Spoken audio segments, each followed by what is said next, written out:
Qul ta'alau atslu ma harrama rabbukum. Qul, katakanlah ta'alau, kemarilah semuanya, atslu, aku bacakan ma harrama rabbukum, apa yang Tuhan kalian telah haramkan. Alaikum, atas kalian. Allah tusyriku, bahwa jangan kalian mempersekutukan bihi, dengannya. Syai'an, ya, suatu dengannya, dengan suatu apapun, syai'an. Wabil walidaini ihsana, dan kepada orang tua, kedua orang tua berbuatlah baik. Wala taqtulu auladakum, dan jangan kalian membunuh anak-anak kalian min imlaqin, karena takut dari kemiskinan. Nahnu narzuqukum wa iyyahum, kami yang memberi rezeki kepada kalian, wa iyyahum, dan kepada mereka. Wala taqrabul fawahisha, dan jangan kalian mendekati perbuatan keji. Mendekati perbuatan keji, dosa besar. Ma zahara minha wa ma baton, apa yang nampak darinya dan apa yang tidak nampak. Jadi mendekati aja nggak boleh, deket-deket aja jangan. Wala taqtulun nafsa, dan jangan kalian membunuh jiwa seseorang, allati haramallah, yang telah Allah haramkan membunuhnya, illa bil haqqi, kecuali dengan alasan yang benar. Zalikum wassakum, demikian itulah Allah perintahkan, mewasiatkan kalian, bihi, dengannya, la'allakum ta'qilun, supaya kalian mengerti, merenungi.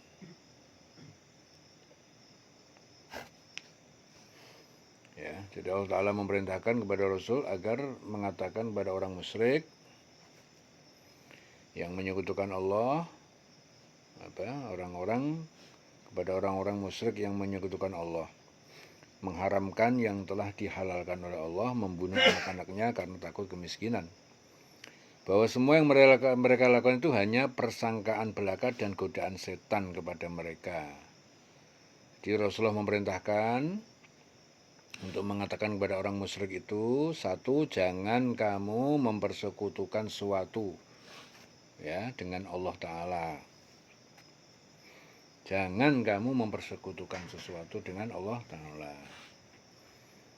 Ya. Rasulullah bersabda, barang siapa meninggal dunia dalam keadaan tidak menyekutukan Allah dengan suatu apapun, maka ia akan masuk surga. Hadis Muslim. Rasulullah bersabda, Allah Azza wa Jalla berfirman, wahai anak Adam, anak cucu Adam, selagi engkau berdoa dan berharap kepadaku, maka aku akan memberikan ampunan atas apa yang telah kalian kerjakan. Dan aku tidak pedulikan lagi. Jika engkau datang kepadaku dengan dosa seberat bumi, maka aku akan datangkan kepadamu dengan ampunan seberat bumi pula, selama engkau tidak menyekutukan aku dengan suatu apapun. Dan jika engkau berbuat dosa hingga setinggi langit, lalu engkau memohon ampunan kepadaku, maka aku akan memberikan ampunan kepada kamu. Bukhari Muslim, dari Abu Dzar. Ya, jadi ini jaminan. Allah memberikan jaminan pada orang-orang makhluk, ya, yang sudah terlanjur berbuat dosa, berbuat salah dan dosa. Jangan putus asa. Ya, karena Allah Azza wa Jalla berfirman, wahai anak Adam, anak cucu Adam, selagi engkau berdoa dan berharap kepadaku, ya, selagi engkau berdoa dan berharap kepadaku, maka aku akan berikan ampunan atas apa yang telah kalian kerjakan, dan aku tidak pedulikan lagi, ya, seberapa besar dosamu, tidak diperdulikan oleh Allah, selagi dia mohon ampun, berharap kepada Allah ampunan. Jika engkau datang kepadaku dengan dosa seberat bumi, maka aku akan datangkan kepada kamu ampunan seberat bumi. Ya, selama engkau tidak menyekutukan. Ya, kuncinya tidak menyekutukan. Menyekutukan aku dengan suatu apapun. Ya, dan jika engkau berbuat dosa hingga setinggi langit, lalu engkau memohon ampunan kepadaku, maka aku akan memberikan ampunan kepadamu. Ya, itu hadis Bukhari Muslim, Dari Abu Dzar. Rasul juga bersabda, barang siapa membunuh, yaitu orang yang mengesahkan Allah Ta'ala. Ya, jadi muahid. Muahid itu hanya mengesahkan. Bukan muahid, tapi muahid. Barang siapa yang membunuh orang-orang yang mengesahkan Allah, artinya dia itu bertauhid, ya. Mengesahkan Allah itu artinya apa? Dia bertauhid. Muahid. Barang siapa yang membunuh orang yang mengesahkan Allah Ta'ala, maka dia tidak akan mencium bau surga. Dan sesungguhnya bau surga itu tercium dari jarak perjalanan yang ditempuh selama 40 tahun. Ya, Imam Bukhari. Kemudian yang kedua, berbuat baiklah terhadap kedua orang tua, ya ibu bapak. Hadis Bukhari Muslim dari Ibnu Mas'ud. Dia berkata, aku bertanya kepada Rasul, amal apa yang paling utama? Beliau menjawab, sholat pada waktunya. Lalu apa lagi? Tanyaku. Beliau menjawab, berbuat baik kepada orang tua. Kemudian apa lagi? Tanyaku lebih lanjut, jihad di jalan Allah. Kemudian yang ketiga apa? Janganlah kamu membunuh anak-anak. Jangan membunuh anak-anak kamu karena takut kemiskinan, karena Allah Ta'ala akan memberi rezeki kepada kamu dan kepada mereka. Hadis Bukhari Muslim. Ya, dari Abdullah bin Mas'ud, di mana ia pernah bertanya kepada Rasulullah, apakah dosa yang paling besar? Beliau menjawab, engkau menjadikan sekutu bagi Allah, padahal dialah yang telah menciptakan kamu. Lalu apa lagi, tanyaku? Beliau menjawab, engkau membunuh anakmu karena takut ikut makan bersama kamu. Kemudian tanya lagi, kemudian apa lagi? Engkau berzina dengan istri tetanggamu. Menjawab beliau, setelah itu Rasulullah membacakan firman Allah, dan orang-orang yang tidak menyembah Tuhan yang lain beserta Allah dan tidak membunuh jiwa yang diharamkan, yang membunuhnya kecuali dengan alasan yang benar dan tidak berzina. Barang siapa melakukan demikian, niscaya dia mendapatkan pembalasan dosanya. Bukhari Muslim. Kemudian yang keempat, jangan kamu mendekati perbuatan-perbuatan yang keji, baik yang nampak di antaranya maupun yang tersembunyi. Ya, dalam hadis Bukhari Muslim, Sa'ad bin Ubadah itu berkata, seandainya aku menyaksikan seorang laki-laki yang bersama istriku, niscaya aku akan menyabetnya dengan pedang tanpa ampun. Kemudian dari itu sampai kepada Rasulullah, maka beliau bersabda, apakah kalian heran akan kecemburuan Sa'ad? Demi Allah, aku adalah orang yang lebih cemburu daripada Sa'ad, dan Allah Ta'ala lebih cemburu daripadaku. Oleh sebab itu Allah Ta'ala mengharamkan segala perbuatan keji, baik yang nampak maupun yang tersembunyi.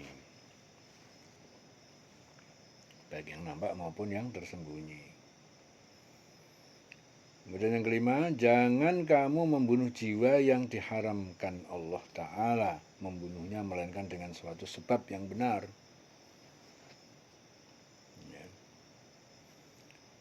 Rasul bersabda, tidak halal darah seorang muslim yang bersaksi bahwa tidak ada Tuhan yang berhak diibadahi selain Allah, dan aku adalah Rasulullah, kecuali karena salah satu dari 3 sebab, yaitu seorang duda atau janda yang berzina, jiwa dengan jiwa disebabkan membunuh orang, dan orang yang meninggalkan agamanya, yang memisahkan diri dari jamaah kaum muslimin. Itu Bukhari Muslim.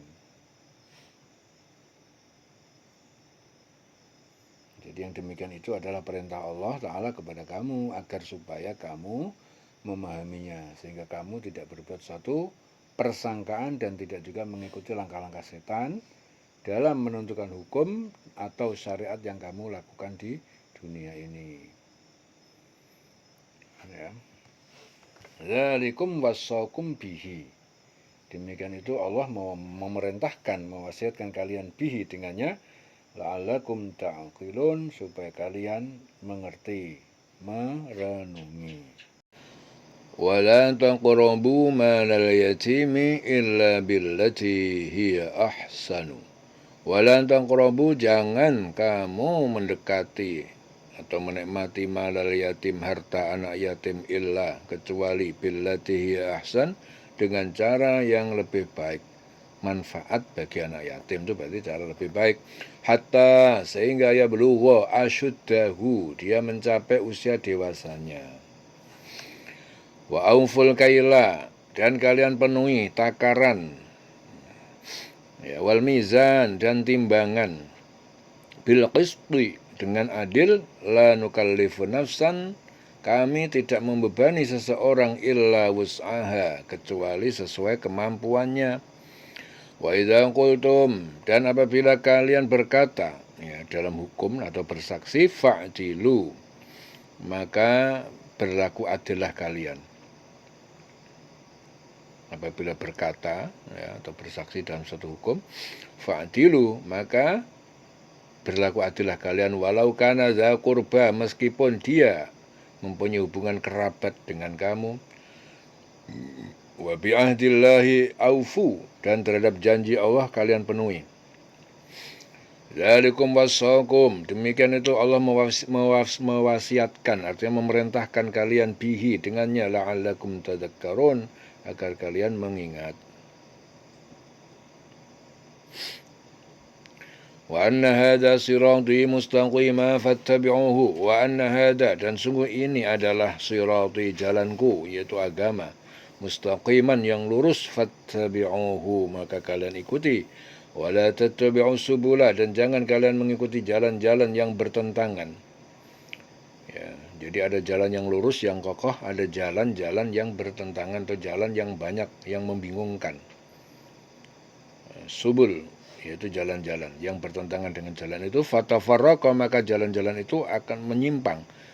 Jalan-jalan itu menyimpang bikum, dengan kalian, an sabilihi, dari jalan Allah. Ikuti jalan yang kokoh, jalan Allah, jalan agama yang kokoh. Jangan ngikuti jalan-jalan yang lain. Itu menyimpang dengan kalian, an sabilihi, dari jalan Allah. Dzalikum wassakum, demikian itu dia Allah mewasiatkan atau merintahkan kalian bihi, dengannya, la'allakum tattaqun, akan kalian bertakwa. Jadi Ibnu Abbas mengatakan bahwa kedua ayat ini itu diturunkan sebagai penegas tentang larangan melakukan kecurangan dalam harta kekayaan, ya, juga larangan melakukan penipuan dalam takaran harta anak yatim secara aniaya.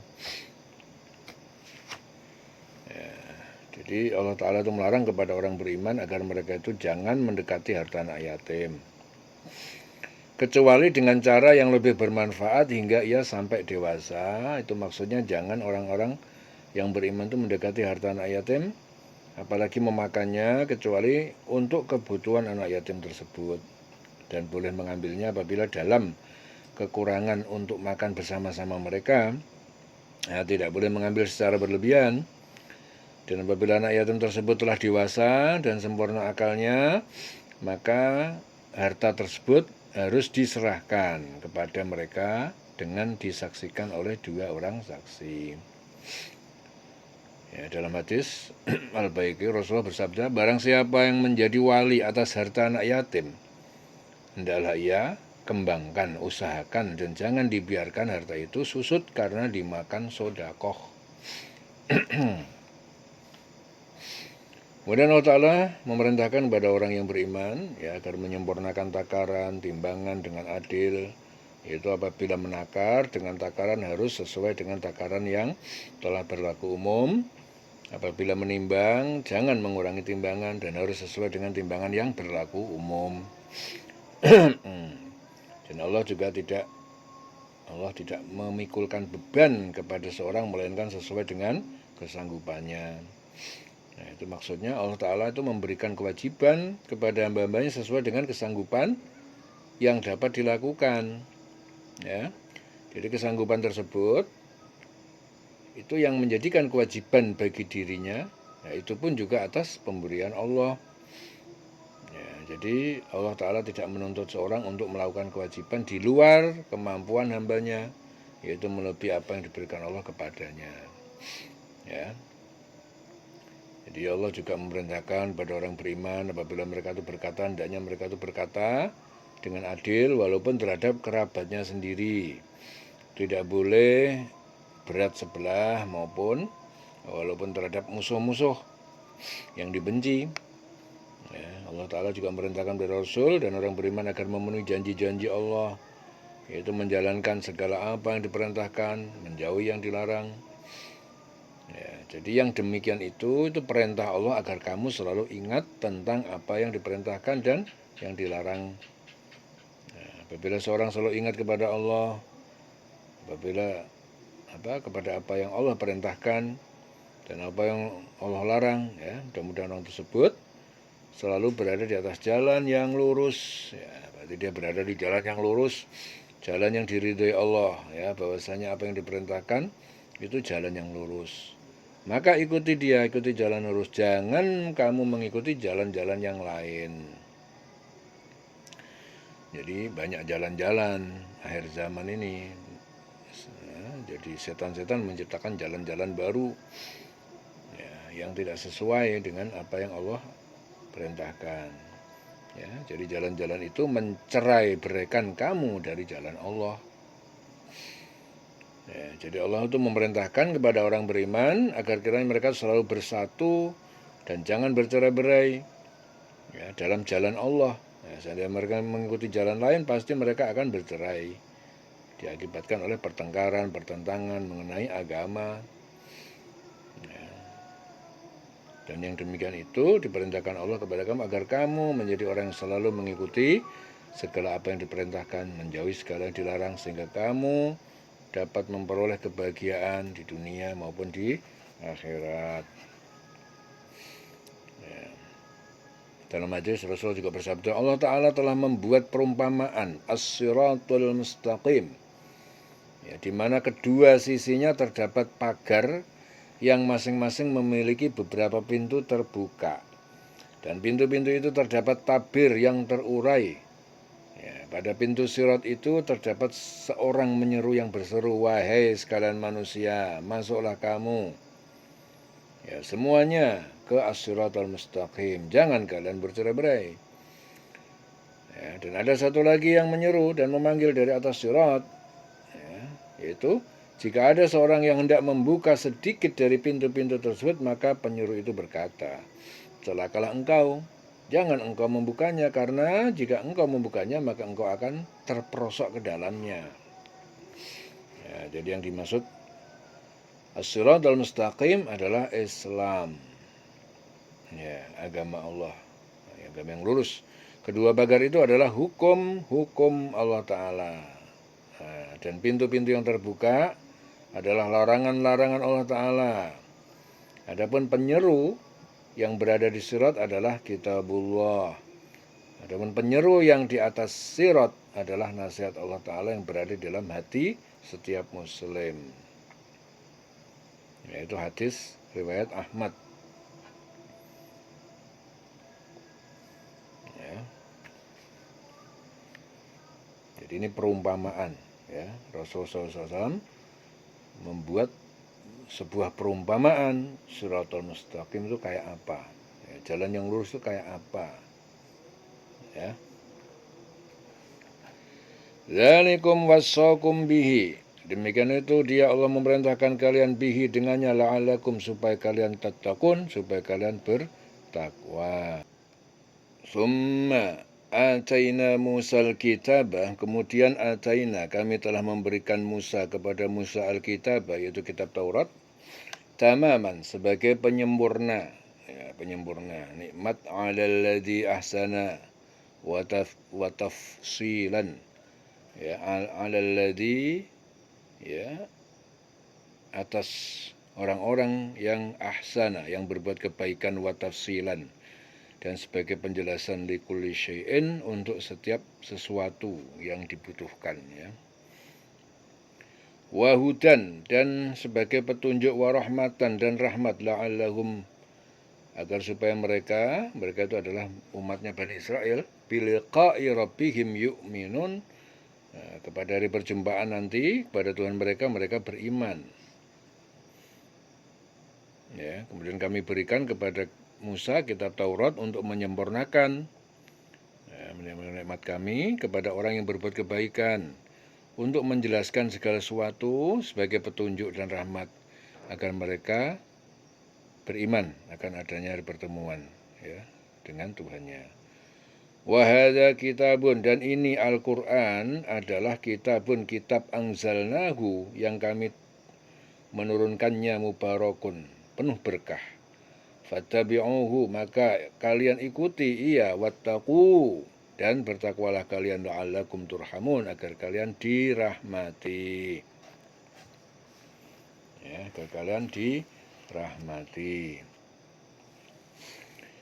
Jadi dalam ayat-ayat ini Allah Ta'ala itu memberikan petunjuk kepada Rasul dan orang beriman bahwasanya sebelum Al-Quran diturunkan, Allah Ta'ala telah memberikan Alkitab, yaitu Taurat, kepada Musa ya, sebagai penyempurna nikmat ya, nikmat Allah kepada orang yang berbuat kebaikan, untuk menjelaskan segala sesuatu sebagai petunjuk dan rahmat ya. Jadi bagi orang yang berbuat kebaikan dari Bani Israel, Allah Ta'ala menyempurnakan nikmatnya dengan menurunkan kitab, yaitu Taurat, agar Bani Israel itu mendapatkan petunjuk tentang apa-apa yang harus mereka lakukan, yaitu apa yang harus mereka lakukan dalam menjalankan perintah dan menjauhi larangan ya, serta bagaimana cara memperoleh rahmat Allah sehingga mereka beriman pada hari akhir ya, di mana pada waktu itu mereka semua akan menemui Tuhannya untuk mempertanggungjawabkan segala apa yang telah mereka lakukan.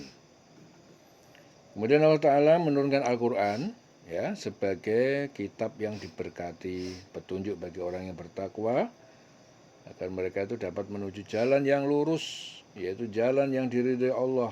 Jadi jalan lurus itu jalan yang diridhai Allah. Ya, oleh sebab itu Allah Ta'ala memerintahkan kepada orang-orang yang beriman agar mereka itu mengikuti petunjuk-petunjuk dari kitab Allah Ta'ala, yaitu Al-Quran. Dan diperintahkan juga kepada mereka agar mengikuti segala yang diperintahkan Allah dari menjauhi ya, segala yang dilarangnya. Apabila mereka melakukan hal tersebut, maka Allah Ta'ala akan memberikan kepada mereka rahmat berupa kebahagiaan di dunia maupun di akhirat. Ya, dalam hadis Bukhari Muslim, Rasulullah bersabda, kamilah umat yang terakhir di dunia dan yang terdahulu masuk surga ya pada hari kiamat. Hanya saja setiap umat telah diberi kitab sebelum kami, sedang kami diberi kami ini diberi sesudah mereka.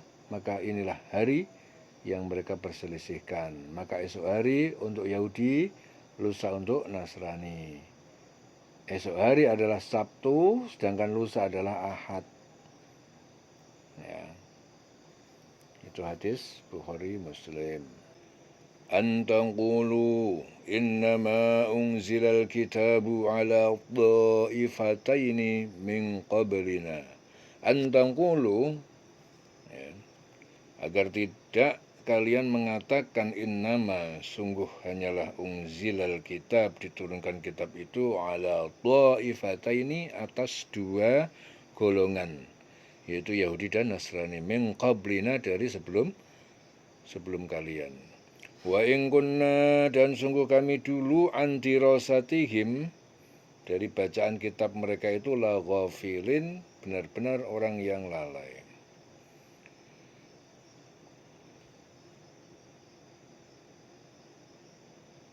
Jadi kami turunkan Al-Quran itu agar kamu tidak mengatakan bahwa kitab itu hanya diturunkan kepada dua golongan sebelum kami, yaitu Yahudi dan Nasrani.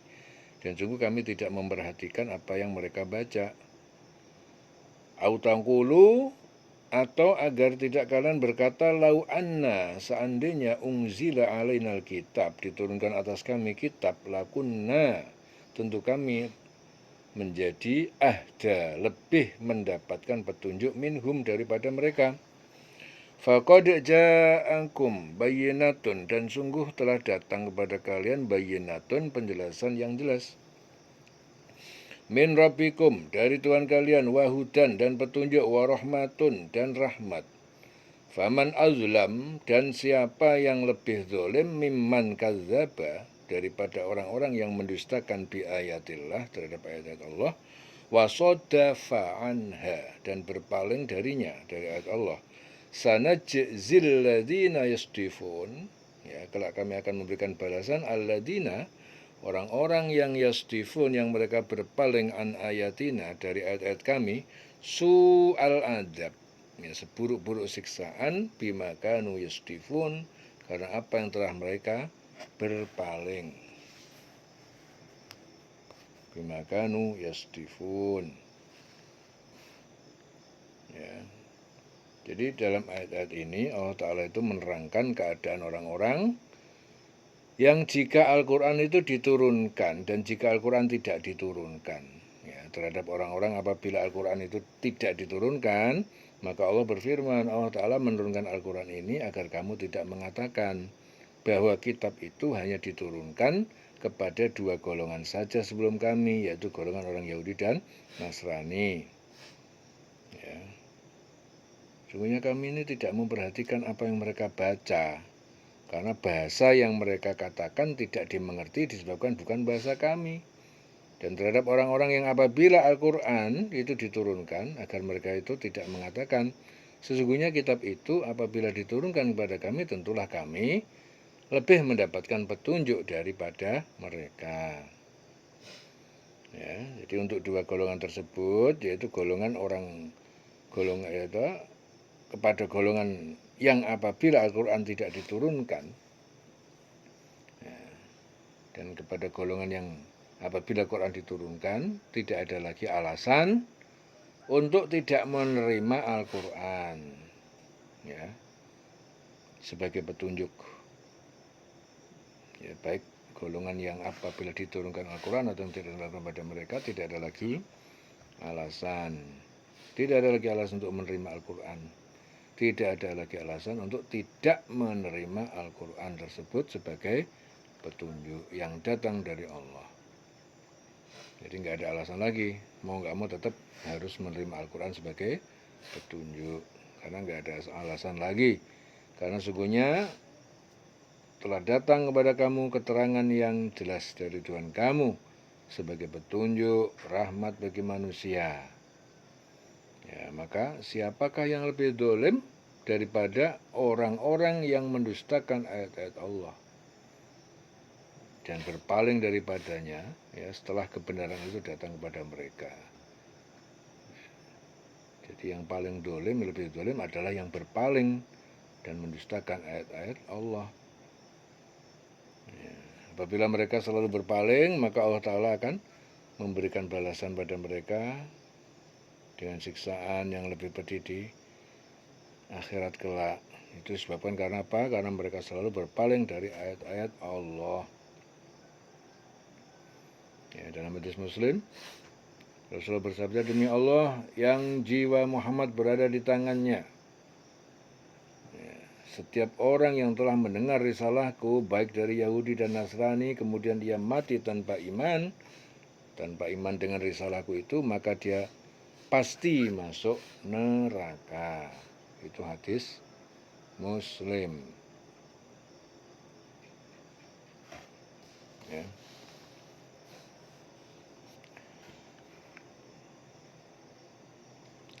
Hal yang duruna, ya, apa yang duruna, orang-orang kafir nantikan illa,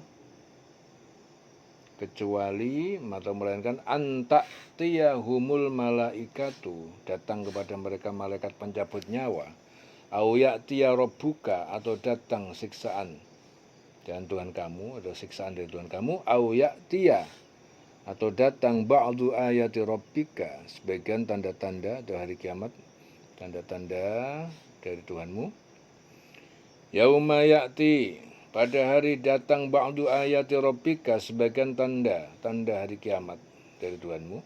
La yanfa'u nafsan, tidak bermanfaat bagi seorang imanuha, ya, keimanannya, lam takun amanat, yang dia jadi lam takun amanat, jadi yang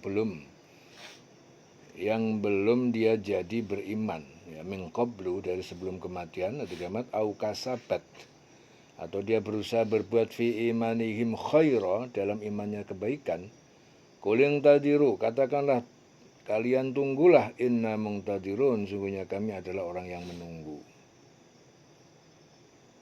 Yang mereka nantikan hanyalah kedatangan malaikat kepada mereka, atau kedatangan Tuhanmu, atau sebagian tanda-tanda dari Tuhanmu.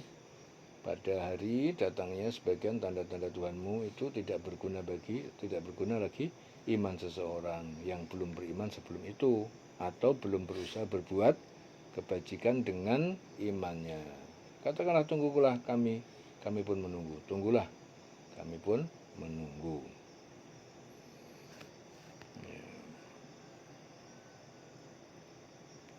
Jadi yang mereka nantikan itu tidak lain hanyalah kedatangan malaikat kepada mereka untuk menyebut nyawa mereka, yaitu sampai batas ajal yang telah ditentukan Allah, atau kedatangan Tuhanmu, yaitu saat kejadian kiamat. Atau tanda-tanda Tuhanmu, yaitu sebagian tanda-tanda kiamat seperti matahari terbit dari barat, ya, dan semua orang menyaksikannya. Maka tidaklah bermanfaat lagi apabila mereka beriman setelah datang tanda-tanda kiamat tersebut, yang sebelumnya mereka belum beriman. Ya, tanda-tanda kiamat datang, nggak akan ada manfaatnya iman itu. Atau mereka belum mengusahakan kebaikan pada masa keimanannya, ya, itu ancaman Allah bagi orang-orang yang belum beriman dan belum mengupayakan kebaikan di masa imannya. Oleh sebab itu, Allah Ta'ala memerintahkan kepada Rasul dan orang beriman agar mengatakan kepada orang-orang musyrik, tunggulah olehmu, sesungguhnya kami pun menunggu pula. Karena terjadinya hari kiamat hanya Allah yang mengetahui. Dan bisa jadi kiamat itu sudah dekat, sehingga orang-orang yang belum beriman dan orang-orang yang belum mengupayakan kebaikan pada masa imannya menjadi sadar untuk kembali ke jalan Allah. Ya, dalam hadis Muslim, Rasul bersabda, ada 3 hal yang jika sudah keluar, maka tidak bermanfaat lagi iman seseorang bagi dirinya sendiri yang tidak beriman sebelumnya, atau belum mengerjakan kebaikan dalam masa keimanannya. Nah, yaitu apa? Terbitnya matahari dari barat, kemudian keluarnya Dajjal, kemudian keluarnya binatang-binatang melata dari bumi. Ya, jadi ini 3 hal ya. Pertama, matahari terbit dari barat, kemudian keluarnya Dajjal, kemudian keluarnya binatang-binatang melata dari bumi. Ini hadis riwayat Ahmad, Muslim, Tirmidzi, ya, dari Abu Hurairah. Qul intadiru, katakanlah kalian tunggulah, inna mungtadirun, sungguh kami adalah orang-orang yang menunggu. Innal ladzina farraqu dinahum wa kanu syi'an. Innal ladzina farraqu, sungguhnya orang-orang yang mereka itu membeda-bedakan, farraqu, ya, dalam mematuhi hukum, dinahum, agama mereka, wa kanu, dan mereka telah menjadi syi'an, berkelompok-berkelompok. Lasta minhum fi syai'in, kamu tidak ada tanggung jawab, lasta minhum, dari mereka, fi syai'in, sedikit pun. Innama amruhum, sungguhnya hanya urusan mereka, ya, diserahkan ilallah, kepada Allah. Tsumma, kemudian yunabi'uhum, dia Allah memberitakan, ya, kepada mereka di akhirat, bima kanu yaf'alun, dengan apa yang mereka perbuat. Jadi Ibnu Abbas mengatakan bahwa ayat ini itu diturunkan berkenaan dengan kaum Yahudi, Nasrani yang berpecah belah dalam masalah agama sebelum Rasulullah diutus sebagai Rasul. Ya, berpecah.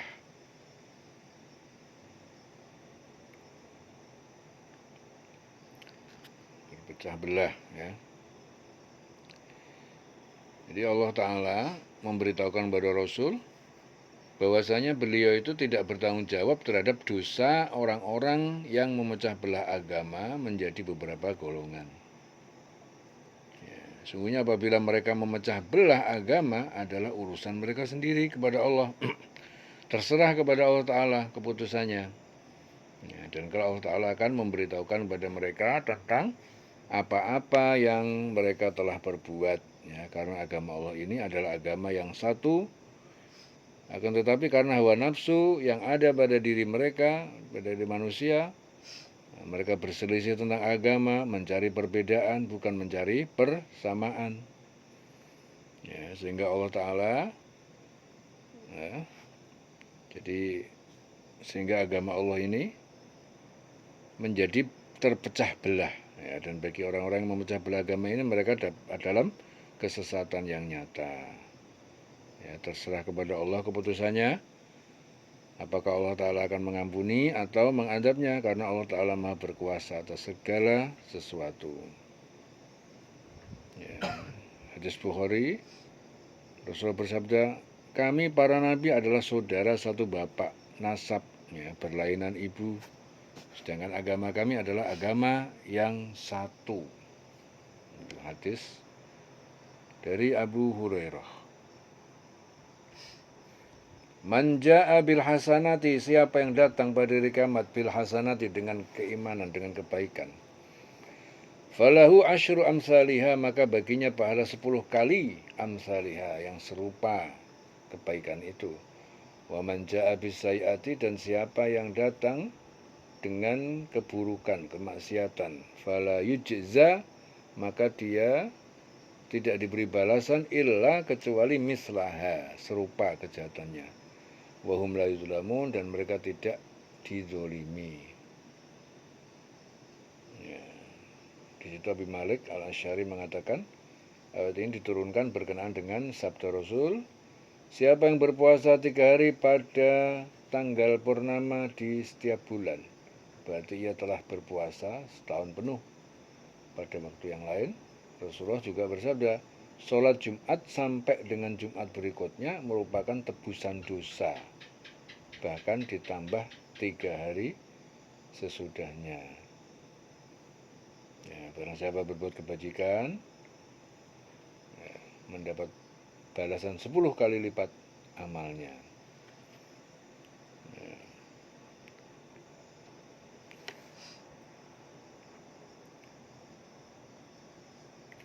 Jadi siapa yang membawa satu amal yang baik, maka baginya pahala 10 kali lipat dari amal baik tersebut.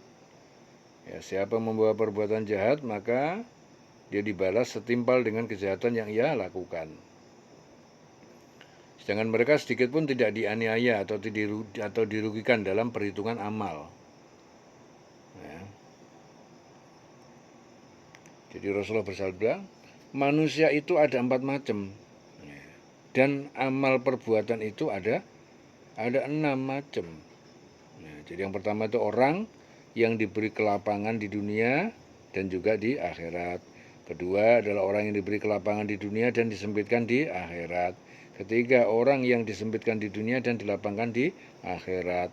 4, orang yang sengsara di dunia dan di akhirat. Ya. Ya, jadi adapun bentuk-bentuk amal perbuatan, ya, ada yang mengandung 2 keharusan, yaitu surga atau neraka. Serupa dengan surga 10 kali lipat dan 700 kali lipat. Jadi yang pertama, barang siapa meninggal dunia dalam keadaan beriman, muslim, tidak menyekutukan Allah dengan satu apapun, maka keharusan baginya mendapatkan surga. Yang kedua, barang siapa meninggal dunia dalam keadaan kafir, maka keharusan baginya mendapatkan neraka. Yang ketiga, barang siapa bermaksud mengerjakan suatu kebaikan lalu ia tidak mengerjakannya, ya, dan Allah Ta'ala mengetahui bahwa dia telah menggerakkan hatinya dan berkeinginan mengerjakannya, maka ditetapkan baginya 1 kebaikan. Barang siapa berniat kejahatan, maka belum ditulis baginya, ya, dan barang siapa mengerjakannya, maka ditetapkan baginya 1 kali, ya, dan tidak dilipat gandakan. Yang kelima, barang siapa mengerjakan kebaikan, maka baginya 10 kali lipat dari kebaikan tersebut. Yang keenam, barang siapa yang menginfakkan suatu nafkah di jalan Allah, maka baginya 700 kali lipat.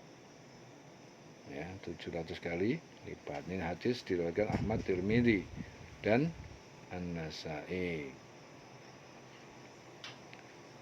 Ya, wa man jaa bis sayyi'ati fala yujza illa mislaha. Siapa yang datang padaku dengan keburukan, kemaksiatan, maka tidak diberi balasan kecuali serupa kejahatannya. Wahum la yuzlamun, dan mereka tidak dizolimi, mereka sedikit pun tidak dirugikan, dizolimi. Qul innani hadani rabbi. Qul, katakanlah Muhammad, innani, sungguh aku ini, hadani, telah memberiku petunjuk, Rabbi, Tuhanku, Tuhanku telah memberi petunjuk kepadaku, ila siratim mustaqim, kepada jalan yang lurus, ya. Dinan qiyaman, sebagai agama yang benar, millata Ibrahim hanifa, millah Ibrahim, yaitu agama Ibrahim, hanifan, yang lurus, wa ma kana minal musyrikin, dan tidak menjadi bagian dari orang yang musyrik. Jadi Ibrahim itu tidak menjadi bagian, tidak tergolong orang-orang yang musyrik.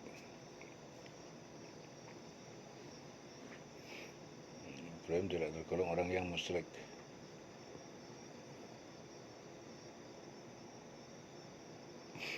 Qul inna sholati, katakanlah Muhammad, sungguhnya sholatku, wa nusuki, dan ibadahku, wa mahyaya, dan hidupku, wa mamati, dan matiku, lillahi rabbil alamin, untuk Allah, Tuhan pemelihara seluruh alam. La syarika lahu, la syarika, tidak ada sekutu, lahu, baginya, bagi Allah. Wa bidzalika, dan dengan itu, umirtu, aku diperintahkan.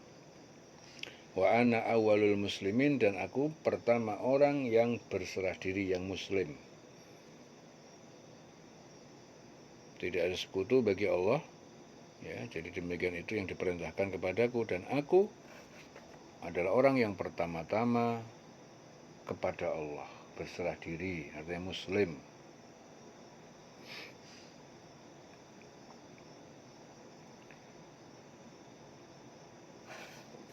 Jadi muslim itu berserah diri kepada Allah, itu muslim. Jadi orang yang mengaku Islam yang tidak berserah diri kepada Allah itu berarti enggak Islam. Ya, karena definisi muslim itu berserah diri kepada Allah, totalitas. Jadi Allah Ta'ala memerintahkan kepada Rasul agar mengatakan pada manusia bahwa sesungguhnya aku ini telah ditunjuki oleh Tuhanku kepada jalan yang lurus, yaitu agama yang benar yang datangnya dari Allah, seperti yang diturunkan Allah kepada Nabi Ibrahim. Ya, kemudian disempurnakan, ya, Allah menyebarkan agama tersebut dengan syariat-syariat dan hukum-hukum yang baru, seperti yang diturunkan di dalam Al-Quran. Dan Nabi Ibrahim itu bukan termasuk orang musyrik, seperti yang dikatakan orang Yahudi, Nasrani, bahwa Ibrahim itu beragama Yahudi atau Nasrani. Ya, kemudian Allah memerintahkan kepada Rasul agar mengatakan kepada manusia, terutama orang musyrik, bahwa beliau melakukan segala sesuatu itu, yaitu sholat, ibadah, hidup, mati, itu hanya untuk Tuhan, seru sekalian, hanya untuk Allah. Ya, tidak ada sekutu baginya. Sedangkan kebanyakan orang musyrik itu melakukan semuanya itu tidak untuk Allah, tetapi untuk berhala-berhala yang mereka sembah selain Allah. Ya, Allah juga memerintahkan kepada Rasul agar segala sesuatu yang beliau lakukan seperti sholat, ibadah, hidup, mati hanya untuk Allah. Ya, dan beliau adalah termasuk orang yang pertama-tama mati hanya untuk Allah, ya. Dan termasuk orang yang pertama berserah diri kepada Allah, yaitu muslim, ya, dari umat-umat yang pertama kali muslim atau berserah diri kepada Allah. Karena Nabi sebelum beliau menyatakan hal tersebut, yaitu menjadi orang yang pertama-tama berserah diri kepada Allah. Seluruh Nabi, ya, juga menyatakan seperti itu. Dalam hadis Ali bin Abi Thalib bercerita bahwa Rasulullah itu jika sudah bertakbir dalam sholat, beliau membaca doa iftitah, kemudian membaca, aku hadapkan wajahku, ya, wajah tu, wajhiyah, kepada pencipta yang menciptakan langit dan bumi, hanif, cenderung kepada tauhid, dan aku bukanlah termasuk orang musyrik, menyekutukan Allah, bukan termasuk orang musyrik atau menyekutukan Allah. Sungguhnya sholatku, ibadahku, hidupku, matiku hanya untuk Allah Tuhan semesta alam. Inna sholati wa nusuki wa mahyaya wa mamati lillahi rabbil alamin, hingga akhir ayat. Ya Allah, Engkau adalah Raja di mana tidak ada Tuhan yang berhak diibadahi melainkan Engkau. Ya, Engkau adalah Tuhanku, aku adalah hamba-Mu, dan aku telah berbuat zalim terhadap diriku sendiri, dan aku mengakui dosa-dosaku, dan ampunilah dosa-dosaku itu seluruhnya, karena tidak ada yang dapat mengampuni dosa melainkan Engkau. Berikanlah hidayah kepadaku, akhlak yang paling baik, di mana tidak ada yang dapat memberikan hidayah kepadaku, ya, kecuali hanya Engkau, melainkan tidak ada yang dapat mengampuni dosa melainkan Engkau. Berikanlah hidayah kepadaku, akhlak yang baik. Ya, tidak ada yang bisa memberi hidayah dan akhlak yang baik kecuali Engkau. Palingkanlah aku dari keburukan akhlak, di mana tidak ada yang dapat memalingkan aku dari keburukan kecuali Engkau. Engkau penuh berkah, maha tinggi, aku mohon ampunan dan bertobat kepadamu. Itu hadis diriwayatkan Ahmad.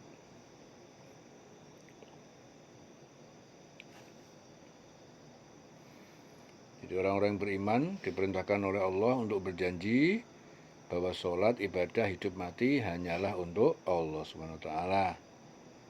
Ya, siapa yang dapat memenuhi janjinya itu adalah orang yang mengakui bahwa Tuhan itu adalah Tuhan semesta alam.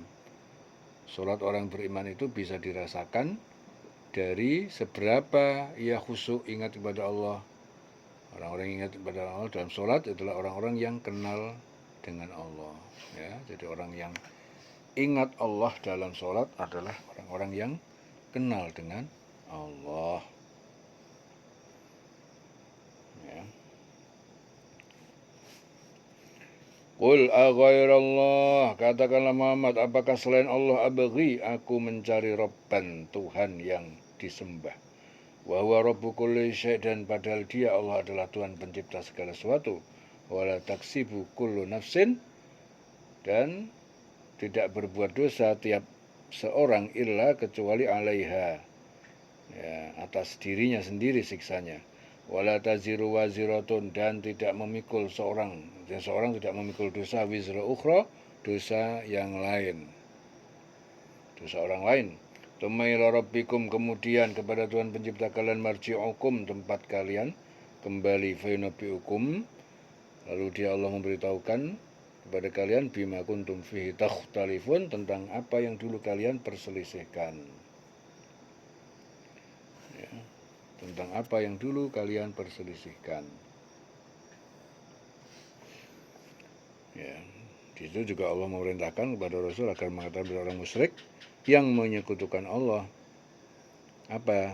apakah aku akan mencari Tuhan selain Allah, padahal Dia, Allah itu adalah Tuhan segala sesuatu.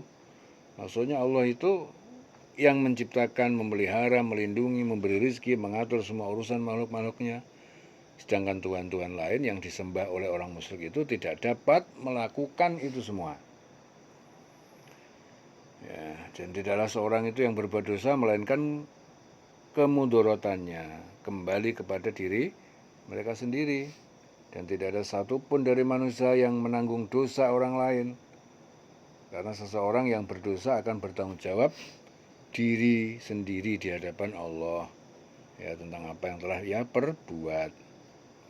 Kemudian di hari kiamat kelak dikembalikan semua urusan hanya kepada Allah, dan akan diberitakan pada setiap manusia semua amal perbuatan yang telah mereka lakukan, dan apa yang diperselisihkan oleh manusia tentang keesaan Allah, diperintahkan Allah serta larangannya. Jadi yang telah diperselisihkan oleh manusia tentang keesaan Allah Ta'ala, ya, tentang perintahnya, tentang larangannya. Nah, itu nanti semua urusan dikembalikan pada hari kiamat. Diberitakan semuanya. Setiap amal perbuatan yang telah dilakukan, apa yang telah diperselisihkan, ya, yang diperselisihkan tentang Allah, tentang perintah-perintahnya, tentang larangan-larangannya. Dalam hadis Ahmad, Rasulullah bersabda, seorang anak Adam sebelum menggerakkan kakinya pada hari kiamat akan ditanya tentang 5 perkara. 1, tentang umurnya, untuk apa dihabiskannya. 2, tentang masa mudanya, apa yang telah dilakukannya. 3, ya, hartanya, dari sumber mana diperoleh dan dalam hal apa dia belanjakan. Kemudian 5, tentang ilmunya, mana yang dia amalkan. Ilmunya yang mana yang diamalkan. Tsumma ila rabbikum, kemudian kepada Tuhan pencipta kalian, marji'ukum, tempat kembali kalian, fayunabbi'ukum, lalu dia, Allah memberitakan, bima kuntum, memberitakan kepada kalian, bima kuntum fihi takhtalifun, tentang apa yang dulu kalian perselisihkan. Ya. Wa huwa alladzi ja'alakum khalaifal ardi, wa huwa, dan dialah Allah, alladzi ja'alakum, yang telah menjadikan kalian khalaifal ardi. Khalaif jamak dari khalifah, khalifah penguasa al-ardi, bumi. Wa rafa'a ba'dakum, dan dia Allah mengangkat derajat sebagian kalian, fauqa ba'din, di atas sebagian yang lain, darajatin, beberapa derajat, liyabluwakum, untuk menguji kalian, fima atakum, ya, menguji kalian dalam apa yang telah Allah berikan kepada kalian, karunia yang telah berikan kepada kalian. Inna rabbaka, sungguhnya Tuhan penciptamu, sari'ul iqab, sangat cepat siksanya. Wa innahu, dan sungguh dialah ghafurur rahim, benar-benar maha pengampun, maha penyayang. La ghafur, benar-benar maha pengampun, maha penyayang.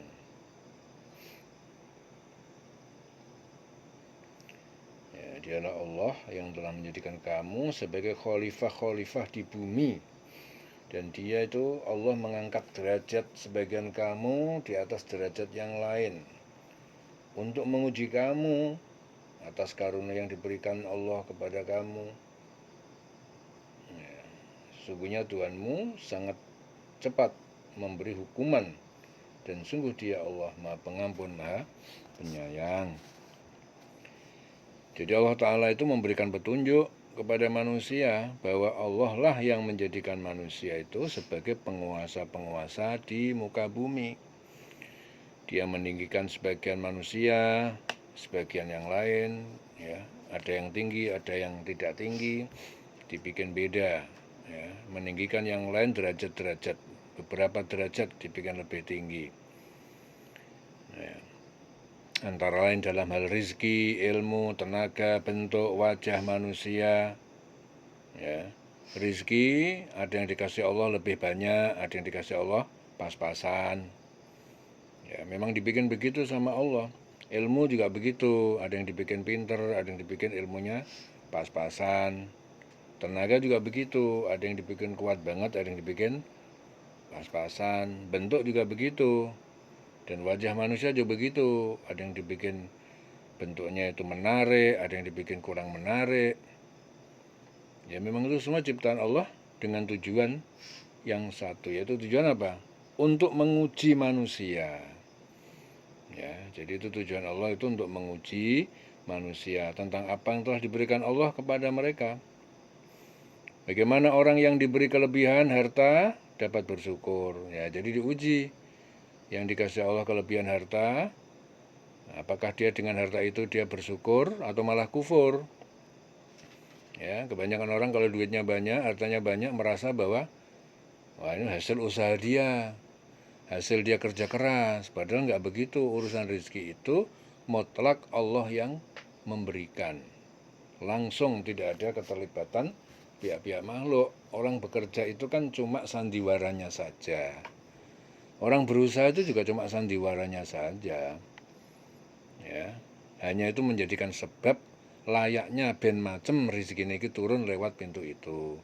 Nanti kalau rezekinya langsung dari langit turun, nah nanti jadi gak macem sesuai dengan hukum alamnya.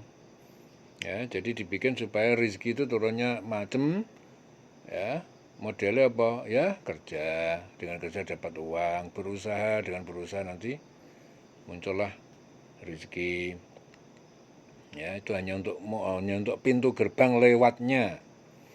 Tapi hakikatnya Allah lah yang memberikan rezeki. Sehingga kalau ada orang yang banyak rezekinya, banyak hartanya, ya, itu jangan mereka itu mengira bahwa yang banyak harta itu gara-gara memang dia pintar bekerja, ya, gara-gara aku usaha keras aku jadi kaya.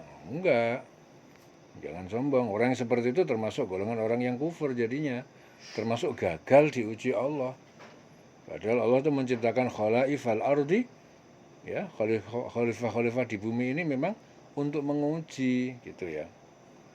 Ya, kalau dia masih merasa seperti itu, dia belum paham kenapa dia dibikin kaya. Nah, kalau harus diwalik jadi kere, baru dia nangis sejadi-jadinya dia. Ya.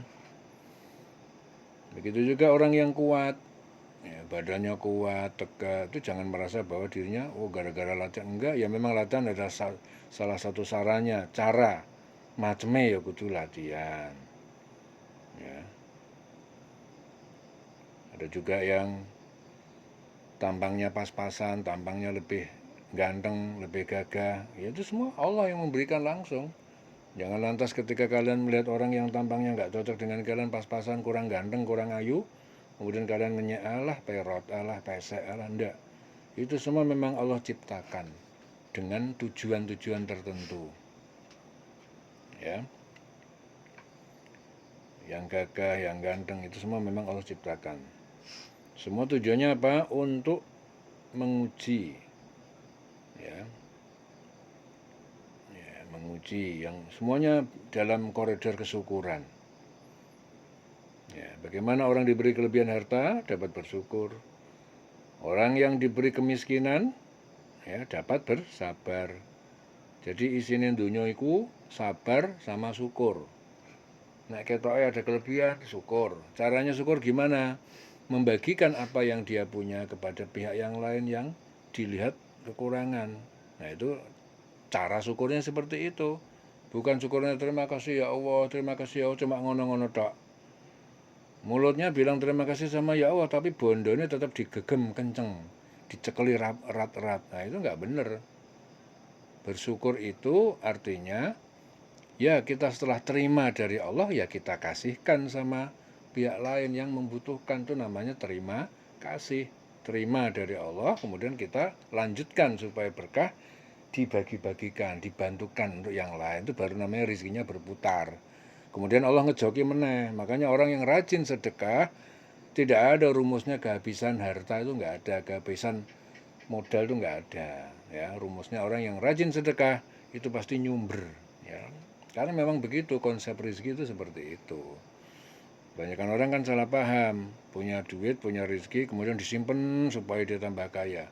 Itu malah nggak nyumber seperti itu. Ya. Jadi orang yang diberi kemiskinan oleh Allah juga konsepnya harus sabar. Ya, karena memang begitu. Ya. Kelebihan syukur, kekurangan sabar. Sampai kapan? Sabar. Sabar itu tanpa batas. Jadi jangan membuat rumus sendiri. Ya.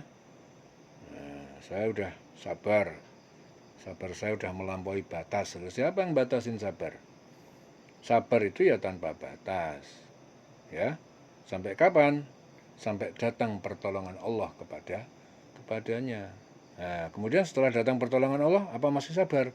Ya naik pangkat menjadi syukur. Nah, gitu loh. Ya, ketika kita masih belum menemukan apa yang kita inginkan, sabar. Ya.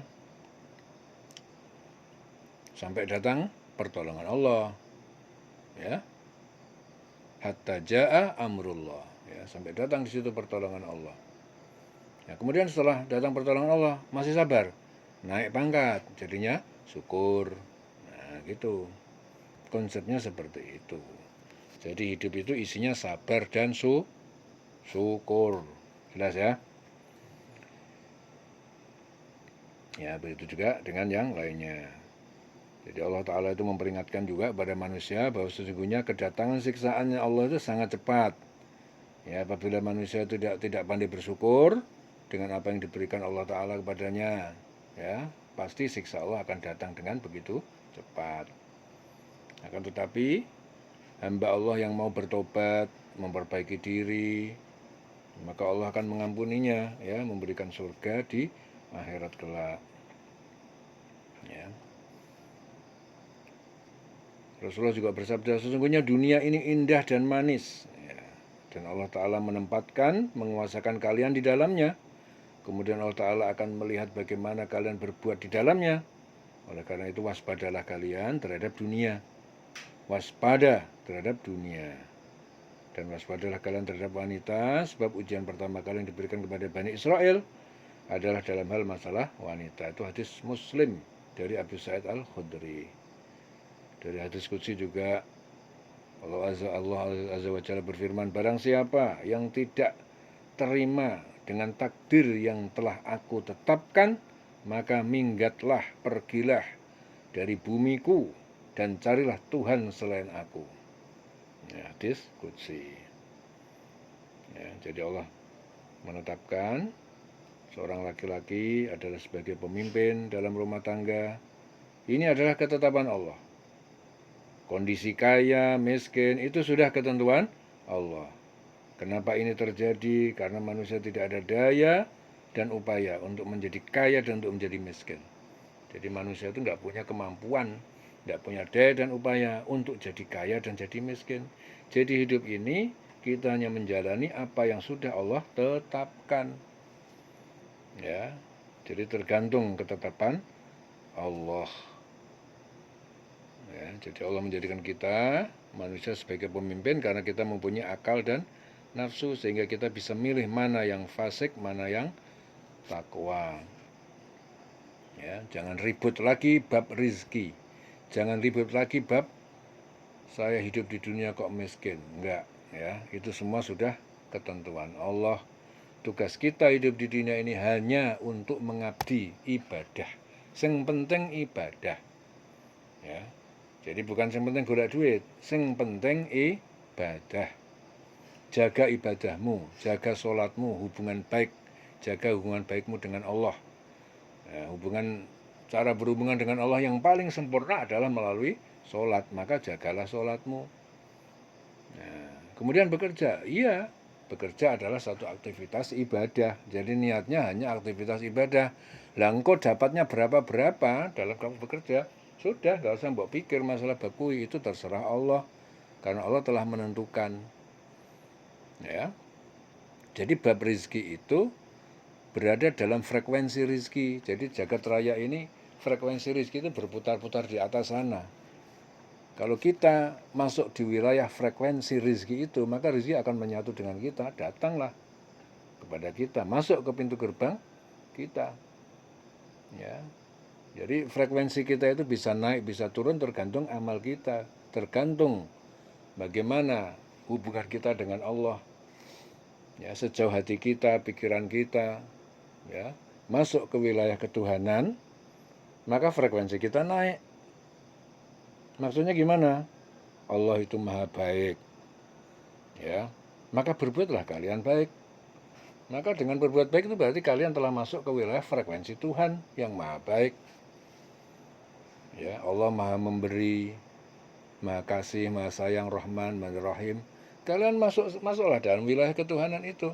Jadilah orang yang baik, kasih sayang, ya, berhati baik, berhati mulia sama orang, welas asih. Berarti kalian telah masuk dalam frekuensi Tuhan, frekuensi Allah yang bersifat rahman rahim. Semakin kalian masuk ke frekuensi ketuhanan, disitulah meningkat derajat kalian di hadapan Allah, maka frekuensinya tinggi. Rizki berputar-putar di frekuensi atas itu.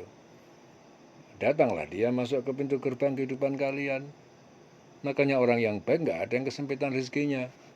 Orang yang baik yang jiwanya mulia tidak ada yang kesulitan rezeki, ya. Dia udah berada dalam wilayah yang sempurna. Ya, jadi rezeki kalau orang memang tidak baik, walaupun ngejar-ngejar bab rezeki, rezekinya lari melulu, nggak pernah mau datang. Ya, karena rezeki itu bukan dikejar, ya, seperti yang dikatakan Nabi, rezeki itu bukan dikejar, tapi kamu yang dikejar rezeki. Ya, konsepnya manusia ini sekarang banyak kebalik-balik, mondar-mandir, ngalor ngidul, metentang, menteleng, ya, sampai mukanya aja nggak pernah dibasuh air wudhu, apalagi sholat, sampai ditinggalkan karena dia merasa yang penting ngejar bondo, ngejar urusan dunia, jubul-jubul yang dikejar nggak pernah dia dapatkan. Salah konsepnya. Yang betul gimana? Jaga ibadahmu, jaga hubungan kamu dengan Allah, kemudian bekerjalah sebaik mungkin, berbuat. Ya.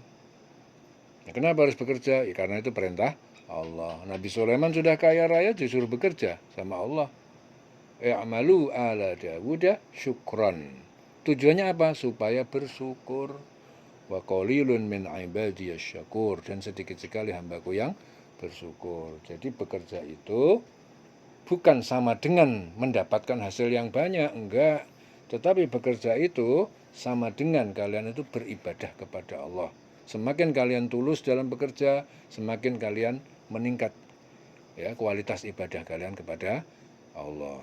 Nah, maka dengan meningkatnya kualitas ibadah kepada Allah, otomatis frekuensi kita dalam menjalani kehidupan di jagat raya ini akan meningkat. Ya, kalau frekuensi kita di atas, maka jagat raya ini, ya, potensi-potensi rezeki, potensi kelimpahan semua akan datang sendiri kepada kita. Ya, jelas ya? Ya. Liyabluwakum fima atakum. Ya, itu semua untuk menguji kalian dalam apa ataupun karunia yang telah Allah berikan pada kalian. Inna rabbaka sari'ul iqab, sungguhnya Tuhan pencipta kamu sangat cepat siksanya. Wa innahu laghafurur rahim, dan sungguh dia benar-benar Maha Pengampun, Maha Penyayang. Qul aghairallahi abghi rabban, katakanlah Muhammad, apakah selain Allah aku mencari Tuhan yang disembah? Wa huwa rabbu kulli syai'in, padahal dia Allah adalah pencipta segala sesuatu. Wala taksibu kullu nafsin illa 'alaiha, wala taksibu, dan tidak berbuat dosa tiap-tiap seseorang, kullu nafsin illa 'alaiha, kecuali siksanya itu atas diri mereka sendiri.